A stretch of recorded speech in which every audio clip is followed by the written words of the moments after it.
Hello, hello everyone. Welcome. Come on in. Another Wednesday night. Awesome. Seeing some familiar names. Come on in.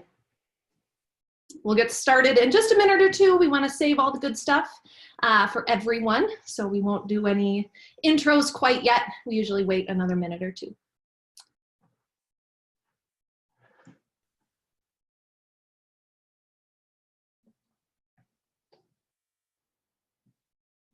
All right, I'm seeing more come in. Give it another minute. Hope everyone's having a safe and wonderful Wednesday. It is hot and humid in Montana. We were just talking, me and the members, about the weather, and some folks are coming up through Montana. If you're ever in Montana, by all means, swing by Bozeman and say hello to the XYPN headquarters. Okay, it's 7:01 and I'm anxious to get started. Hello, everyone. Welcome to our newest installment of our monthly webinar series that we host for all of you. We host this call every month on the first Wednesday in efforts to be able to kind of open that curtain a little bit. Behind the curtain lays some information from the voices of our own members about what it takes to start, run, and grow your own RIA. A lot of you on the call tonight are returners, so welcome. You kind of know my spiel. I'm Maddie Roach. I'm XYPN's Director of Member Services. And I have the honor of working with our members every day, day in and day out. My team works with them to learn about their pain points, where they are in the kind of world of running their firm, and then, of course, helping them maximize benefits and their membership as a whole. And we love hosting this call and identifying members who can be on this call with me to really open up and share their experience with some of you who have yet to either make the jump into entrepreneurship land or folks who are maybe have yet to jump into the XYPN world. So we cover a lot during these calls. We always talk to two members. We're going to talk about a topic that is super important to members, and that is about sales. This is a fun topic because it's one of those that a lot of us think we're good at, and turns out maybe we're not, or vice versa. We think we're terrible at it, and turns out we can't keep the customers away. Whatever it is, these members have been through it. They are running firms. They have successfully made sales and closed those sales. So we're going to ask them about it today. We're going to cover things that kind of get into the world of marketing, maybe talk about the difference between sales and marketing, and talk about what these two members did to be the wonderful, incredible success stories that they are. But per usual, I've got a couple housekeeping items. I do want to remind you, of course, that if you end up joining XY Planning Network because of this call, maybe because of something Craig or Jeremy said, by all means, we ask that on the application, and we want to know. We want to know if Jeremy and Craig or this call helped you join the network. We generously thank these members, and I want to appropriately do so if they're the reason that you end up in the network.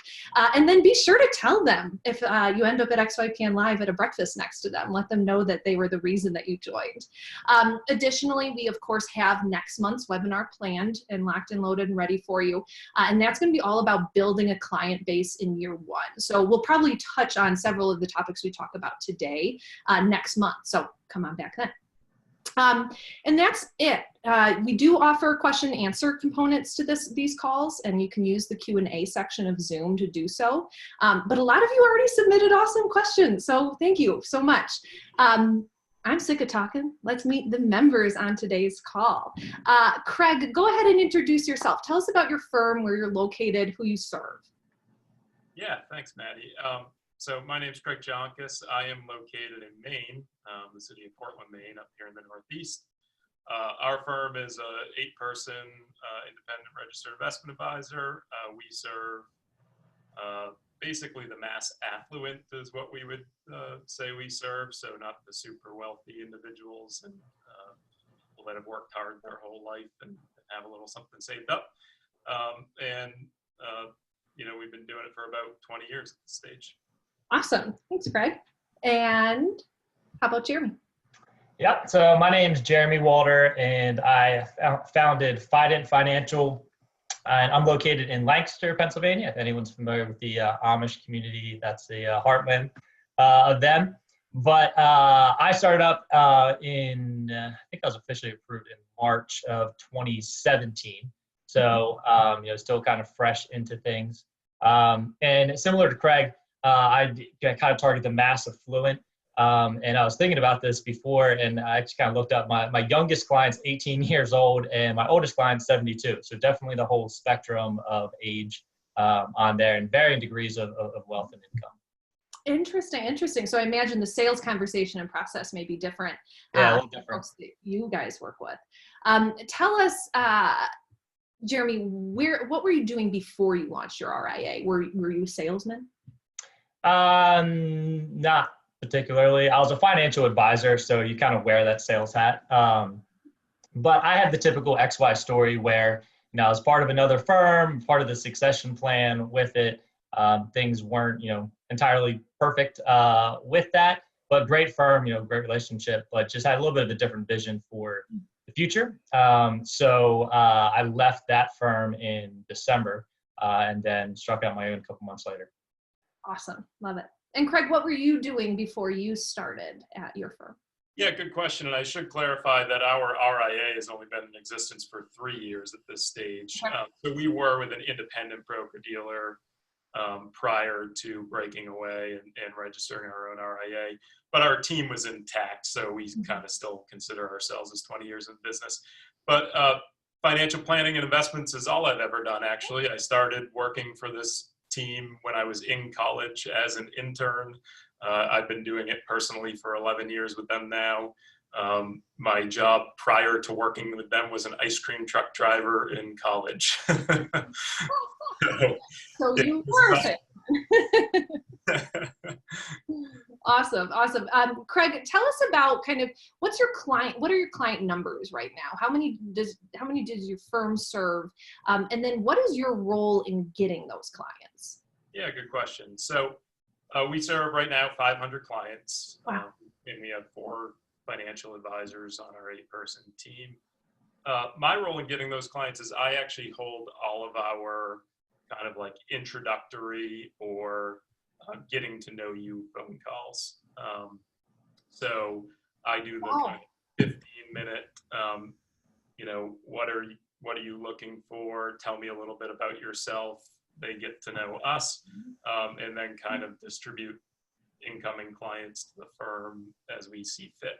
I still service a lot of clients too, so sometimes they're sticking with me right from that beginning stage all the way through, but sometimes they come to me and maybe go to other advisors for different reasons. Okay, so you're actually making the sale on that first call? Yeah, absolutely. All right, we are going to dive into that in just a moment. Jeremy, tell us what your client base is like currently and what role do you serve with that sales process? Yeah, I serve all the roles. It's just me. Now I have a 1099 contract relationship with a planner to kind of help me build out the initial plans. But yeah, from the sales standpoint, I mean, I'm the point of contact from everything. And currently, I mean, we're, I guess, year 3 here. And we're around 85 total households for Great. us. Congratulations. That's a great number to be at. Thanks. And Jeremy, did you ever take any sales training, any sales education? How did you begin to even dive into the conversation about sales? No, I didn't take any formal training from it.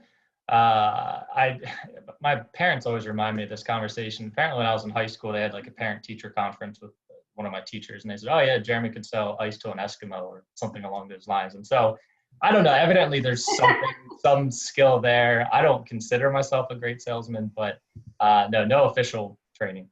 Yep, I think that ice analogy has been used with Alan Moore as well. Okay.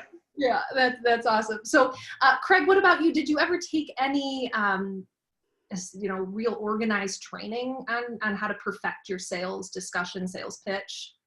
Yeah, no, honestly, I never did. I feel very much like Jeremy that there's maybe a personality sometimes that's fit for that type of role. And when you have that personality, you don't feel like you're a salesperson. And I also feel like there's a little bit of our industry that, sales is just relationship building in so many aspects. And so it's not like if you're selling office supplies and kind of walking through door to door and doing that type of thing where you're, high pressure So I think it's just a personality thing for me that it ended up being a good fit. Totally. And we have to remember the value that you are adding to clients, and clients who get that value. It's an easy conversation sometimes, but it can be a very, very challenging one. So Craig, tell us about in your firm, what is the pipeline development? I mean, I imagine you have newsletters going out, and it takes a number of things kind of to happen before they're on the phone with you, right? Yeah, sure. So I guess we have multiple pipelines. We have a pretty wide funnel of things that we use or activities that we perform to get people to come to us. We actually just recently worked on kind of formalizing a written plan around that too. Actually, at the kind of trigger of an XYPN article that I saw about kind of creating your marketing funnel. It was never really formalized before, but we do a lot of social media, online content, a blog. We're part of many networks like XYPN, NAPFA, CFP networks. And that's been a push in the last 2 years. Worked on our brand, our online content, our website, and SEO results to make sure that when people are searching, they can find us very easily. And that they're driven to places that kind of create engagements with us. So there's that, but then we do some kind of like more direct marketing as well that brings people through. So we actually outsource and hire somebody that makes cold calls for us. Really? Yep. Cool. And actually, when I say I interned this company in college, I started as a cold caller for them. So we've been doing that for our entire existence. We have some niches that we've developed where we know specifically who it is that we want to be talking with, and we create lists. Now we just outsource the calling. We do use a couple of lead gen services as well. We have a pretty wide funnel of how people get to us, but my role and our first involvement in most of the sales process is that call I was talking about earlier, that kind of 15 to 30 minute introductory call. A lot of the other things that we do, we outsource nowadays. Smart. Oh, cool. I could talk to you for hours about all that. That's great. Jeremy, tell us about what your pipeline fostering is like. Do you have one? What's it look like? Yeah, and I think it gets into that distinction of like marketing versus sales. I think a lot of the pipeline is marketing, of getting people interested. The sales maybe kicks in when you have that one-on-one conversation. But for me, I send out a weekly email called a weekly letter. Creatively enough, titled Fident Friday. Goes out every Friday morning from my company, Fident Financial, and that goes out to clients and prospective clients as well. And so people can sign up for that straight from our website, and I make it kind of super easy. Even give them there's a link that they can see past emails to get an idea of what it is. And then I also have a separate blog off of my company's website called Calibrating Capital. And that's, intentionally separated. Really, it points people back to Fident. But in my experience, I think people are a little bit more apt to engage, read, share something that comes from a non-corporate setting, at least in my experience. And so then people subscribe to Calibrating Capital, and then they kind of get an idea of how I work. And if they're interested in kind of what I'm saying, then they can head to Fident's website, hop on Fident Fridays email list from there. And then I oftentimes will get like direct replies from people around and say, hey, when I send that out, they reply directly back to and say, hey, this might make sense for us to have a conversation. And then I think similar to Craig, I have I don't have an in-person meeting with a prospective client. I used to do that, but now I just have a 30-minute, what I call discovery call. And kind of the hook with that is during it, it's a very diagnostic type conversation, or what's important to you, what are you looking for? Here's how I help. And then I said, I'm going to send you a recap of our conversation, and then the ball's in your court. I'm not going to follow up with you again. I am going to put you on an email newsletter that'll kind of drip into you, but I'm not going to be the aggressive salesman, beating down your door. And that's worked, really, really well. So then this letter just goes out and says, hey, here's what I think I heard you say is important to you. Here's what I think I heard you say you're looking for. Here's how I'm proposing to help. Here's the fee that I would charge to do so. Next steps are in your court. Wow, I love it. Both of you have done your homework on this marketing and sales thing. This is awesome. Jeremy, tell me kind of before you have the call, I'm interested, do you actually allow for like same day calls, discovery calls, and do you do any prep work about the individual before you're on the phone with them? No, and that's, I hear a lot of people saying you should do more, screening before that call. I don't. I might Google their name. It's kind of randomly if I do that or if I don't. But no, I think I use Calendly, and so people can actually schedule that discovery call right from my website. Cool. So I'll just get a notification that someone set up a new discovery call. I think the soonest they can set that up is like 3 or 4 days in advance, and that's oftentimes the first time I know anything about them. Yeah, cool. And Craig, what about you? Do you get like a summary of what this client's journey has been, or prospective client's journey has been up until you? What kind of work do you do to prepare for that discovery call? Yeah, great question. I guess it depends on how the lead ends up coming into me, whether or not I prepare. There are some sources like like a random website inquiry where I won't know much about that person other than name and that they want to have a conversation, and we'll schedule it. So I can't do a whole lot of research.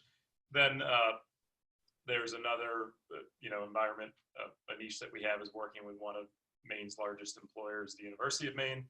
And if I get a lead that's coming from that source, I'm definitely, looking them up online, finding out what department they work in. One, I'm also interested if I work with any of their colleagues already. Yeah. So create some sort of connection around, these people work with me, they've had similar experiences. What are the important things that they might be talking about there? That's important to me. Yep. So I will do some research like that, but it all kind of depends on where the lead is coming from. Awesome. Okay, so Craig, imagine we're just beginning that discovery call. Do you have a process written out? Are you looking at notes, and are you doing it over the phone or video? Set the stage for kind of what that first call is like?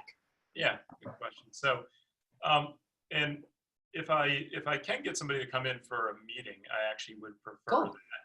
So I would always prefer to have some sort of visual engagement. Can I ask why? Yeah, because there's communication that you miss if you can't see somebody. Agreed. I just feel like there's so much you can learn about how somebody is feeling when you can see the expressions on their face. So if I can get somebody to come in, that would be great. But more often than not, it's a phone call. And the majority of the people that are coming to us still aren't necessarily Zoom meeting friendly. So usually it is just but the process that I go through, I'm just taking notes as I'm on that phone call. I don't have something written down in front of me, but I want to make sure when I'm done with that call that anything that stuck out to me is this is an opportunity to follow up on this. This is why they may be a good fit or why they might not be a good fit. Notes that I want to see later through some sort of drip marketing or just if I'm revisiting them 2 weeks later with a follow-up, I'm making sure I'm getting written down and documented in our CRM. Awesome. But process I would follow is usually just kind of start by asking them questions and listening. And I like to really let them do the first 5 minutes of talking, whatever it might be about, so that I can gear my conversation well around what their needs are. Yeah. And Jeremy, it sounded like you started kind of a very similar way in those meetings, that it is all about them. What is the experience for that prospective client for you? Yeah. And, just to Craig's point, I would meet in person if I can. I hope to return to that at some point. with the growth of the firm, I ended up kind of, that was a decision made out of necessity. I was like, I don't have the time to meet with somebody who's not going to sign up. So instead we're going to have a phone call. But totally 100% agree that there's so much body communication that, like, you guys can't see what I'm doing with my hands, right now, but the hands can tell a lot, as far as how someone's feeling. So yeah, 100% agree with Craig. I wish I could do all of those meetings face to face. For me on that phone call, I know what that discovery meeting recap says. And so I know what I need to understand to kind of fill out. And if it's helpful to anyone on the call, like Maddie, I can send you over like a PDF of like what that looks like, and you guys can, I don't know how you would send it out, but if you want to make that available, I'm more than willing to do that. But so I know, like, some of the things that are addressed, I was like, I want to know what's important to them about money, so what do you want money to accomplish in your life? I want to know what is it that they want to accomplish with a financial advisor. So a couple, questions, the old magic wand, like if I have a magic wand and I wave it and we sit down 12 months from now, what are the things that you would want to see, addressed? And so you're able to really pinpoint specifically what it is that they're looking for.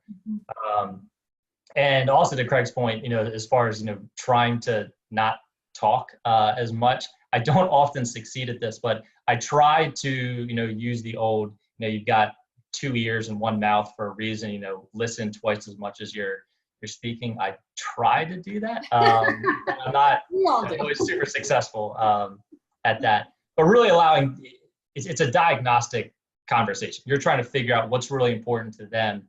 So as you can tell them and say, hey, I might not be the best fit, for you, for what you're looking for. And that's okay. There's a lot of other great advisors who might be. Yeah, and so that's what I'm trying to figure out. How can I fill out that discovery meeting recap letter effectively to get back into their hands? Wow. And then Jeremy, at some point, the conversation's got to change to the dollars and cents of your service offering. So what's the bridge?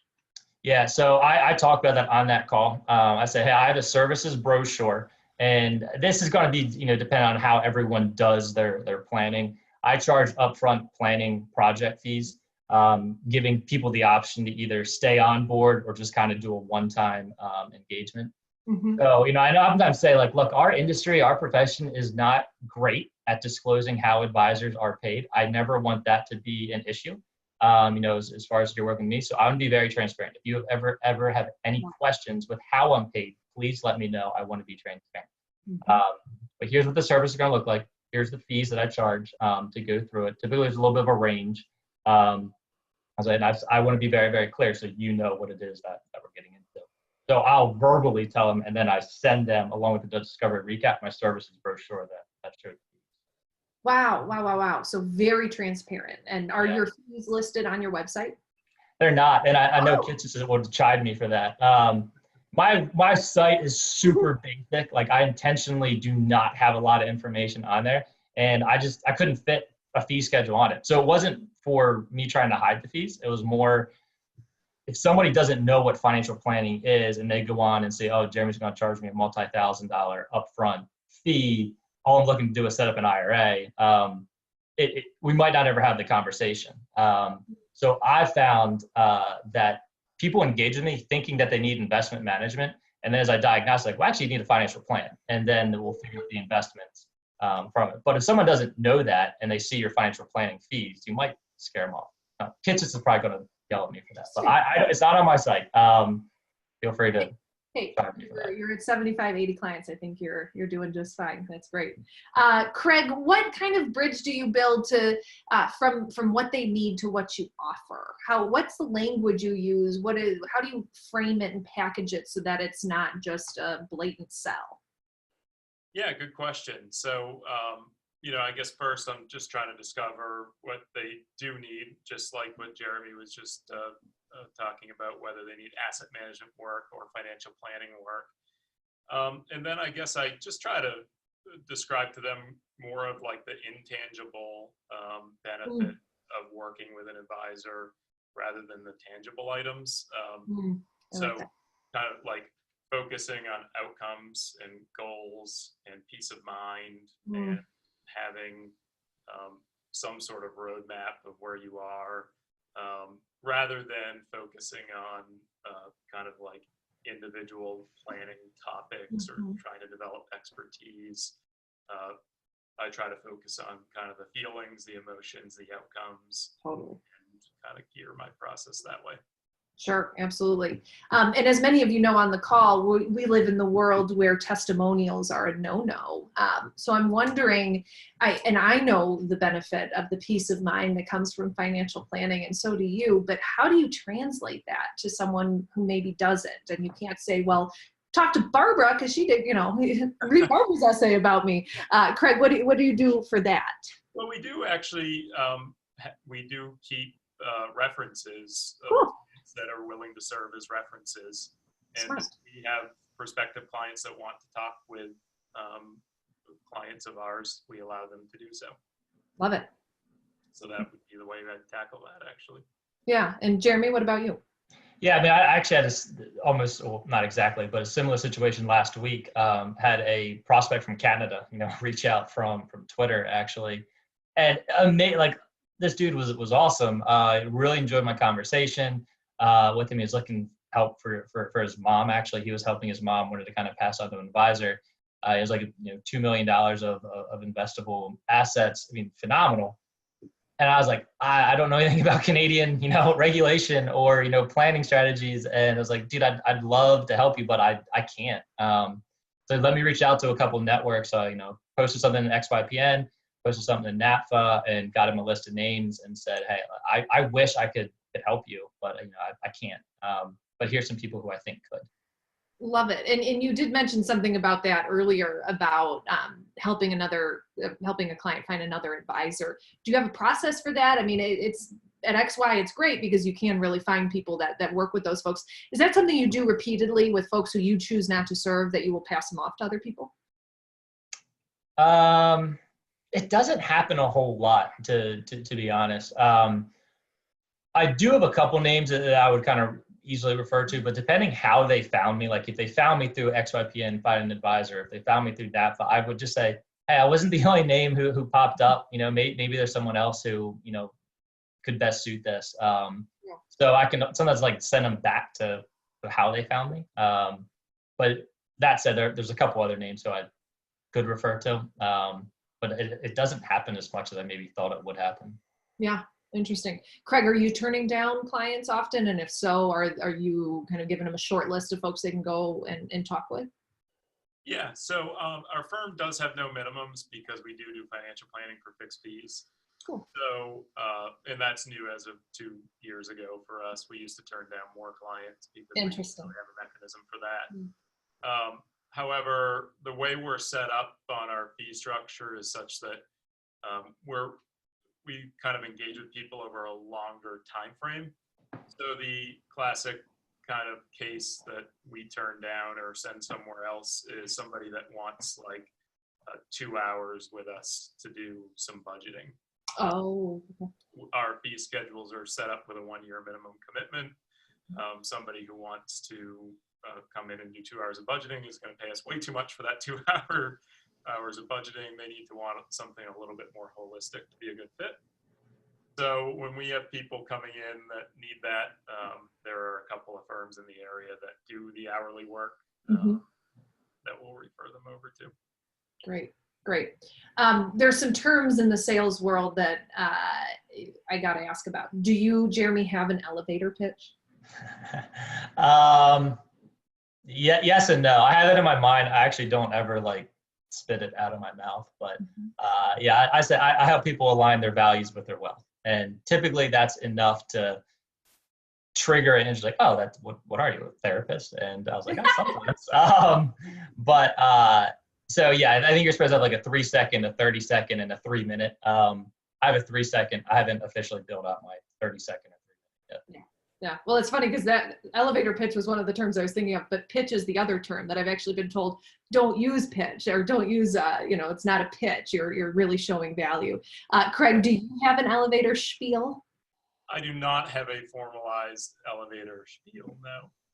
Actually, I think the same message comes out of my mouth 3 or 4 different ways, depending on maybe what mood I'm in when I pick up the phone, you know, or who I'm talking to. So I don't actually have a formalized one, but I mean, it's roughly the same every time and it's in my head. Yeah. Yeah. Well, it sounds like both of you will bring a real human connection and a human component to the calls, which as a consumer can just put people at ease so quickly.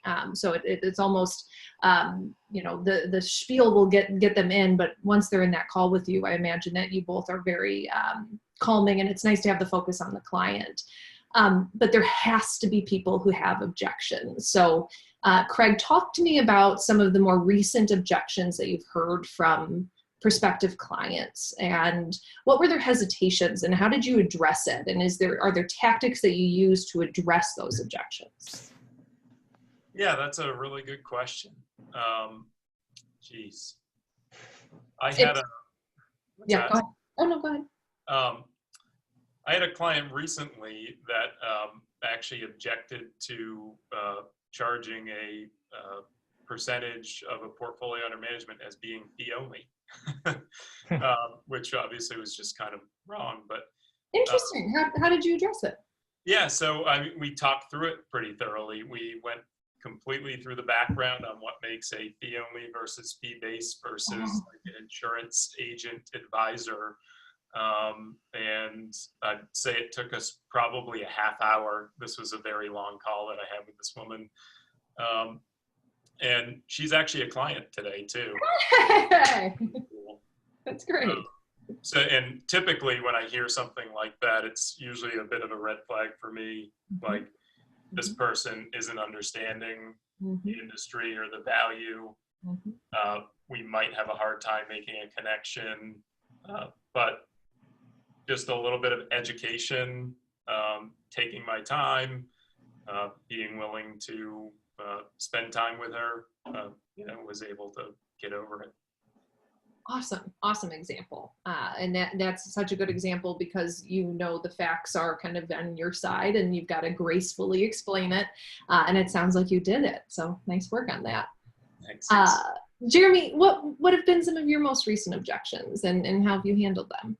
Yeah, I was trying to think through that. I don't think any of these were super recent, but I can think back. Yeah, it would have been after I started fighting.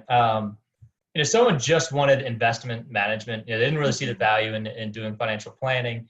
And this is before I instituted, you know, minimum fees. And so I was just explaining my fee schedule for the advisory. And there's like, well, how are you worth 1% when I can go to Vanguard or Betterment and get it for cheaper? I was like, well, if that's the only thing you're hiring me for, like, then I can't. Like, I'm not going to say that I'm going to outperform. Certainly not to a 1% a year, you know, degree. And it was, I said it nicer than that, but it kind of stemmed to, you know, understanding what is the objective. And it was that I couldn't really communicate the value of planning as part of my fee. But I was thinking kind of farther back. So I'm 35 right now, and it wasn't that too long ago. And I was, you know, 22 or 23. And even in my mid-20s, you know, age was a huge objection from advisors or from clients. I remember one client says, "Oh yeah, my grandson's your age." I'm like, "Oh, that's not a voting company." And I remember, you know, and I was part of a team then, and you know, so lack of experience, you know, came up. I said, "Hey, you know, I understand that, but please understand, you know, that I work as, you know, part of a team." And so that was true then. Now that might not be true for someone starting up their own firm, but you could say, hey, no, I belong to this. Here's a good sales pitch for XYPN. I belong to this awesome community who has, you know, a lot of knowledgeable advisors who I can kind of bounce ideas off of. And so you got to really discern the heart of the, you know, the objection, and it might not be overcomable, and that's fine. Like if you can't convince someone to value financial planning, then you can't, and that's fine. You just move on. Yeah, absolutely. And there's definitely clients that we may not want to work with, and it's probably better that they find a match on their own. So we've gotten a couple questions in the Q&A, so let me jump over there and shake it up for a minute. Craig, I'll let you answer first. What third-party services do you use for lead generation? How are they compensated? Do you need to follow the solicitor rules? Great question. Yeah, good question. So we use right now Smart Asset as a lead gen service. They're compensated as a pay per lead model. In addition to pay per lead, the pricing is tiered based on the size of the reported assets of the prospect that's coming through the funnel. And then we also use a lead gen service called Paladin, which was recently purchased by Advice Chaser, I suppose. We've been using both of those for just about a year now. Wow, cool. How do we get over that rule? Great question, which I can't really remember off the top of my head. But I know we cleared it with our compliance consultant at the time that we did it. So, and if anybody wants to follow up with me on that, whoever asked the question, feel free, and I'll make sure I get you a really good answer. Oh, that's sweet, Craig. And both of these lovely members of ours have offered their emails up to, or at least LinkedIn and things like that for you to connect with them after the call. So if you guys do have questions, please don't hesitate. Okay, awesome. And I do trust as well that it does work out. Those things are okay. So Jeremy, what about you? What third-party services do you use for lead gen? How are they compensated, and how do you get around solicitor agreements? I don't use any, so I guess I can't answer. Okay, good enough. If I could chime in real quick too, I guess the other lead gen service that I talked about earlier was this cold caller that we pay, and we pay her an hourly rate. That's how we get around that one. So she's not a solicitor. Yeah, and I'm interested in that. What list is she calling, or who collects that list, or how do you foster that internally? So those calls are because we have some, and part of marketing and sales, I think, is developing a niche. And we have a niche in working with some of the biggest employers in the state. Specifically, I talked about the University of Maine system.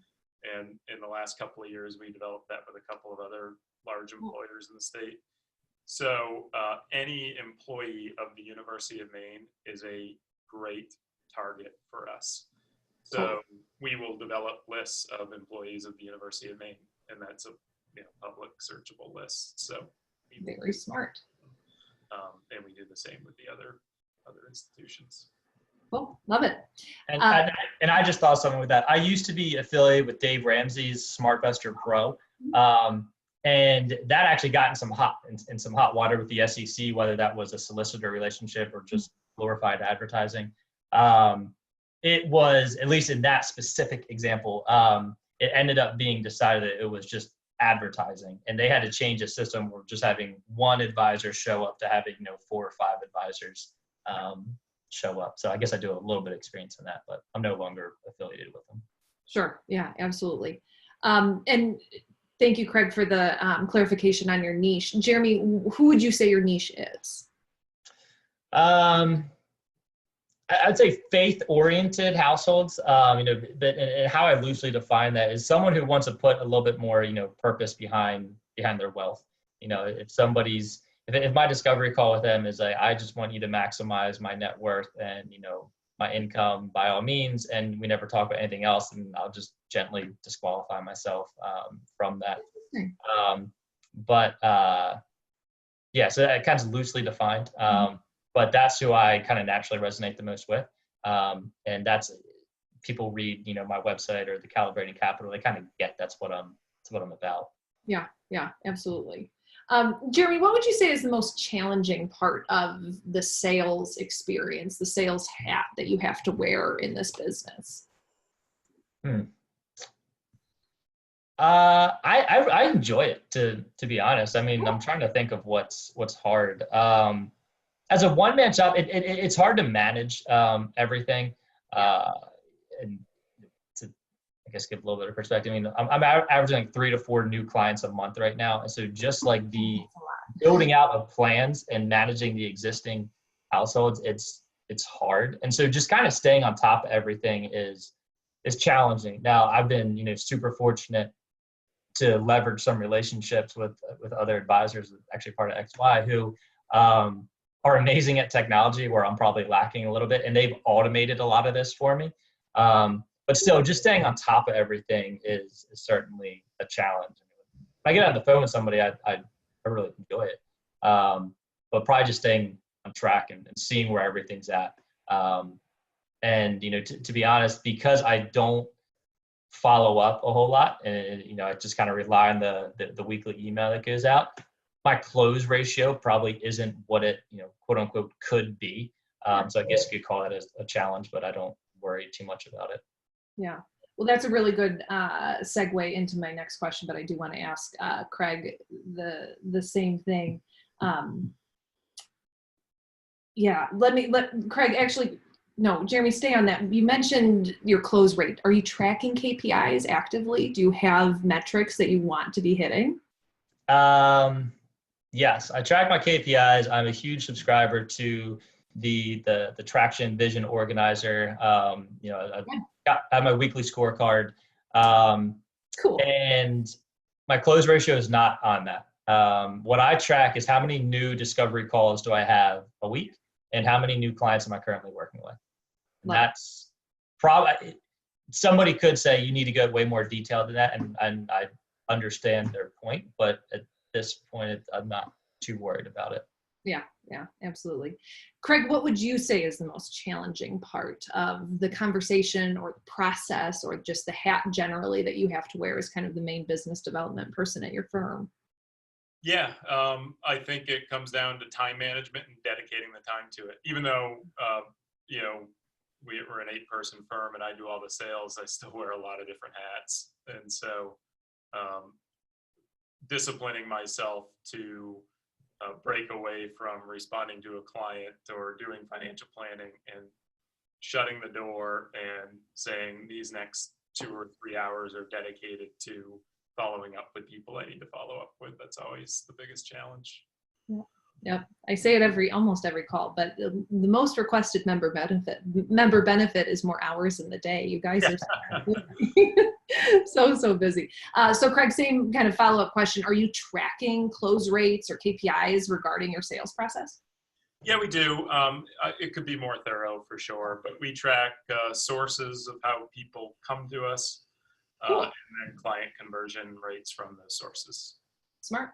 Yeah, I love KPIs. They're so simple to kind of just set up. And then once you have a couple months of history, you really have stories to tell about what happened and why and where things are going and the trends. And the sooner you start with just a little Google sheet of a couple equations, the better off you'll be. So awesome.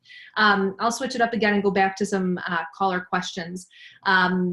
Craig, go ahead and answer this first. How many new clients annually are you finding through the CFP board, NAPFA, and or XY's website?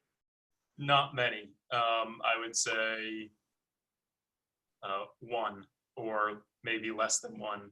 Interesting. Annualized. Yep. Okay. And Jeremy, you? I do track this. I'm trying to remember off the top of my head, but none from CFP. I don't think I've ever received a lead from the CFP website. I'm going to guess 5 to 6 from NAPFA, and maybe 1 or 2 less than that from XYPN. But what's really hard about that is people ask me, oh, how'd you find me? And they're like, I Googled you. Well, like, so many things come up when they Google me, like there's my XYPN profile, there's my NAPFA profile. Most likely they've clicked on a couple of them before they actually reach out, through one of those. So what the clients, you'll need to unlock your phone.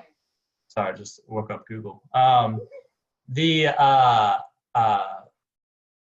what it's really, what the client says isn't actually oftentimes accurate, because they might have bounced around a couple of different sites first. Totally. Let me ask this next one. This is for you, Jeremy, specifically. Jeremy, I'm from Lancaster, Pennsylvania. My brother, awesome.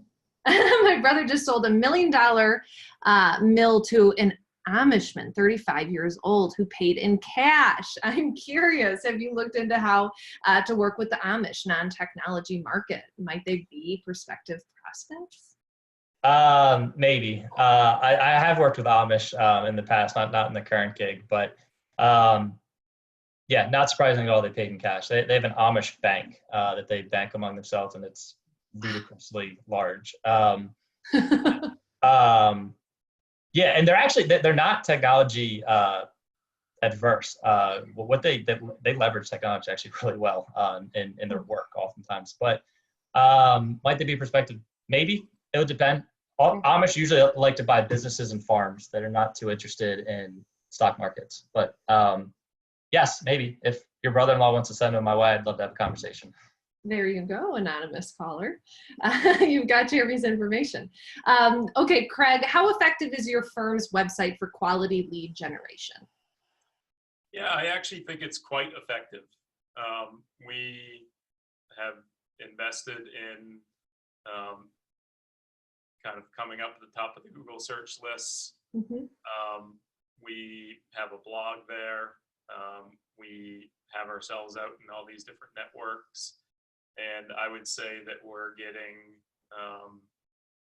5 to 10 quality clients a year coming to us from our website. Wow.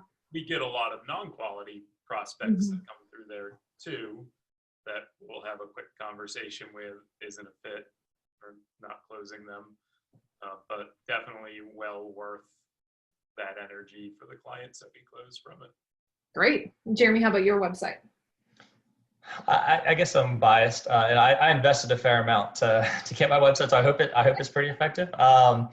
But yeah, the goal of my website is to get one of two results: either they sign up for my Fight Friday, or they schedule a discovery call. And if I just base it on those two things, I think it's pretty effective. I make it super easy.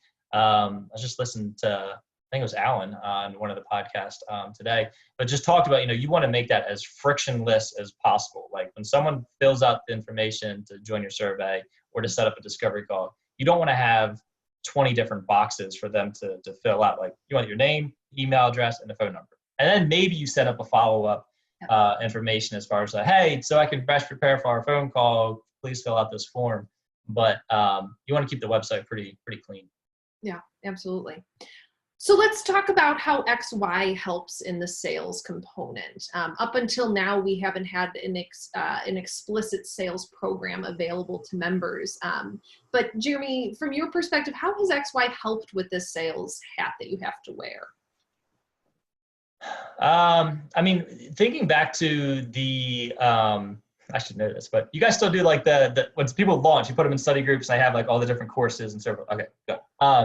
That was really, really helpful because I think there was a whole course talked about like your sales process. Yeah. And so formalizing that, and it might evolve, over time, but at least putting that structure together was hugely helpful. And then I came from the broker dealer world where every other advisor was a competitor, and even in your own broker dealer, and it was oftentimes very cutthroat. There was no collaboration, amongst advisors. And one of the things that I've really learned a lot from with the XY community is just everyone shares best practices. Like, Craig and I don't view each other as competitors. Yeah, I guess if you define the term, we might be, but that's not how we interact. And that's kind of the beauty of the community, is that people share what works. They don't keep it a secret. And at least in my experience in the broker dealer world, that's how it was. Like you figure out something that works, you make sure no one else knows about that, because heaven forbid they steal any of your clients or someone else who's talking to you. Yeah, absolutely. I hear that. Craig, how has XY helped you in developing a sales process, or at least maybe elevating it? Yeah, well, I mentioned it earlier, I think, and the most recent example that I can give of this is that I tend to read what comes across my desk from XY. I think it was just 2, maybe 3 weeks ago, maybe more, time flies, that somebody sent out kind of a how to formalize your marketing funnel template, basically. And we have actually a weekly routine prospecting committee meeting in our firm. So every Monday we start our week with who are our prospects, who are we talking with, share ideas, things like that. And so I took that document into our Monday morning prospecting committee call, and we as a team worked on kind of looking at what are we doing today? What are we doing that's really great? Where are the areas that we can improve upon? Most of those areas were in the engagement side of things. So that was a resource that just kind of came through email. It was in front of me. It was something that we needed to do and fit well into a process that we already had. So I'd say, things like that. I also remember an article from, I think, Lindsay Harrington about sales tips that I read the other day. So I tend to just get on there and read things, and they just help me kind of come up with ideas. But then I'd also kind of mirror what Jeremy said there, that the community is really important. Like, we have this prospecting committee internally that 4 people sit on, because sharing ideas is huge for sales. So XY is also a place, like Jeremy was saying, where you can go share ideas even if you don't have a team like I do. If you're a solo advisor and you just want to go talk with other people and connect and share ideas, you can do it there. I love hearing you say that. That of the conversations with the non-members, I think that's one of the hardest things is showing them the value of the community, because it's so intangible, but yet it's so important. Just the relationships that you can build and the synergies that come from it are so incredible. We had a question about COIs that I'll reserve if we've got time, but we did have a caller ask, Jeremy, what % of your time do you dedicate to sales prospecting in year 1, 2, and 3? Good question. That is a good question. I wish I had a good answer. I had no idea. I used to track my time, and I just gave up, because there's so much to do that, like, adding another thing to do, it wasn't great. If I were to ballpark it, 10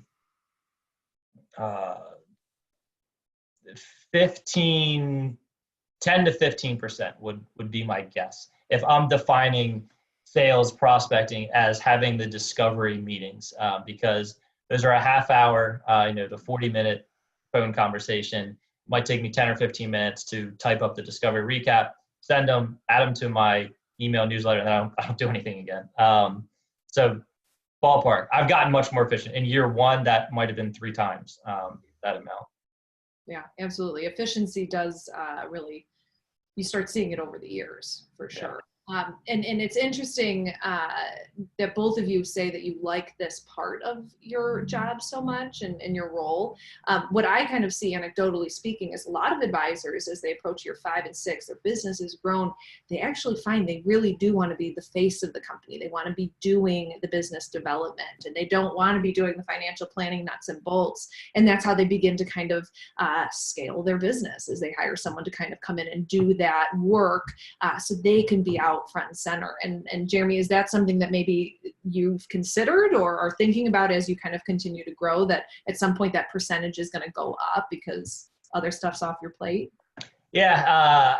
Alan had me on the XYPN radio podcast back in January. We talked a little bit about how my vision evolved from wanting to grow a small boutique firm to hitting that goal a lot sooner. Wanted to expanding that vision. Part of that expansion was realizing, that I can't do all the actual mechanical work of building out plans. And so I don't have, he's not an employee, but on a 1099 contract standpoint, I do have another advisor who I'm still kind of the face-to-face interaction with clients, but he's doing a lot of the planning work kind of behind the scenes, which has freed me up. And to be completely honest, I think he's a little better than I am. Anyways, as far as certain strategies that he uses. So it's been a win-win. And for him, he doesn't like the sales, actually talking to people. He just likes to crunch the numbers. So it's a win-win. Yeah, awesome. And Craig, I imagine you've kind of found yourself in the seat because you do like it, and maybe you could be slated instead to do 20 hours of compliance work a week at your firm instead. But what is your current proportion in terms of time, and has it changed over time, and do you think it will continue to? Yeah. So I guess I'd say I spend about 20% of my time on sales and prospecting work today. Has that changed over time? Yes.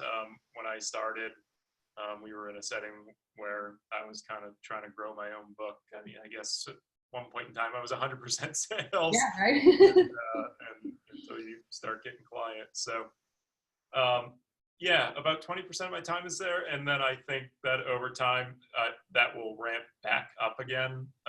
We have started this process of hiring financial advisors into our firm to start to take the client load off of myself and my business partner, Jim.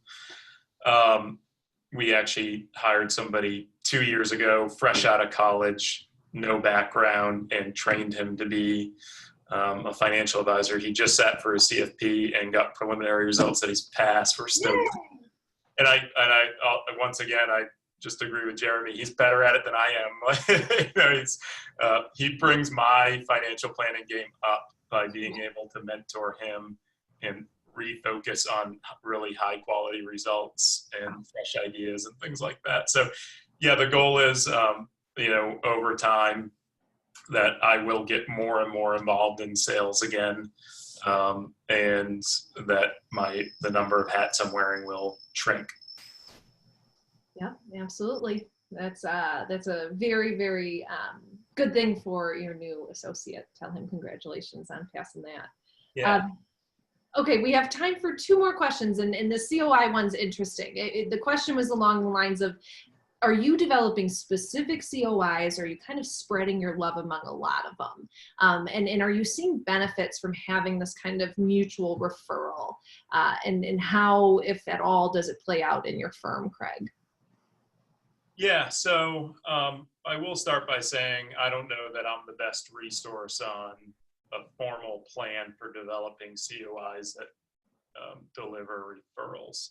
Yeah. Our firm has certainly benefited from getting some really high quality referrals from centers of influence, but it was never part of a formal plan to create that. It's part of a ongoing commitment we have to get to know community partners that can serve our clients, that they're good to network with, and just doing the right things.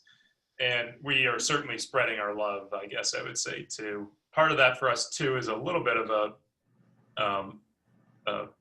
holding the client's best interests in mind. That for us to send all of our clients to one estate planning attorney or one accountant, that person may not always be the best fit for different types of clients with different personalities. We believe in letting our clients go out there and evaluate multiple options. So if we're referring one way, we're usually including at least 3 names for anything we're referring to as a matter of policy. So I guess we're spreading the love on what we send to other professionals. And we just hope that as we continue to get to know them, that eventually they're including us in some similar process. So nothing formal. It has worked, but I'm not the best resource on that probably, because there are probably other ways to go about it. Yeah, no, good answer. And Jeremy, how about you? Yeah, shoot, Craig, I was hoping you'd have a better answer than I do. But you don't have to have an answer. Yeah, this is one area that that I'm not really that strong in. I mean, I have a phenomenal relationship with like my personal CPA. I send a ton of business to him, and I've probably received one referral from him over the past 3 years. Maybe ironically, ironic in the fact that I wouldn't have expected it. My realtor is on my Fight and Friday list, and he sends clients to me, pretty regularly. The whole CPA, COI, I've not had a lot of success with that. And even at our old firm, it was a similar story. We haven't figured out how to crack that code yet. Interesting. Well, I do want to let all our callers know that XYPN, some of our members know that this has been in the pipeline, but we have officially made an offer, and it has been accepted, to a sales coach to join the XYPN team. So maybe that sales coach has some input about COIs eventually to give our members, and if it is a worthy thing to invest in. I do want to make sure that we finish before the end of the hour. So let me just say a few words of thank you to our members, as well as a reminder, folks, that we're going to drop a survey in the link here, and we would love to know your feedback about these calls. We can totally change the calls if you hate them, but what we've heard over these years is that they're very, very, very helpful. So please take just a couple minutes and give us some feedback. XYPN is a company that really asks a lot of feedback, so please get used to it now. On that note, Jeremy, do you have one sentence of a recommendation or advice for folks on the fence about either starting their firm or joining it? And Craig, I'll ask you the same. Yeah, I have one sentence, but I need to like preface it with like a disclosure. Sales like seems icky, and like we don't want to say, oh, we don't want to be the salesman. We don't want to, do what all the other brokers are, trying to, swindle people out of their money. And yet we don't. But if we really do believe in the value of a fee-only fiduciary relationship, which most of us do, then we have a duty to sell. And when I say sell, I mean clearly communicate what it is that we do, that you do, to the right people in the right way. Allow them to make the decision.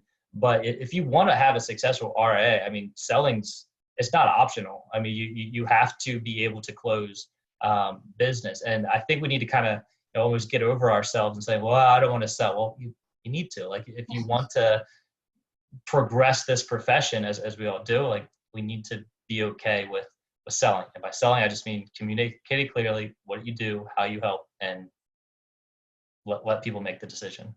I love that tied to the fiduciary duty. Craig, a couple words of wisdom to the callers.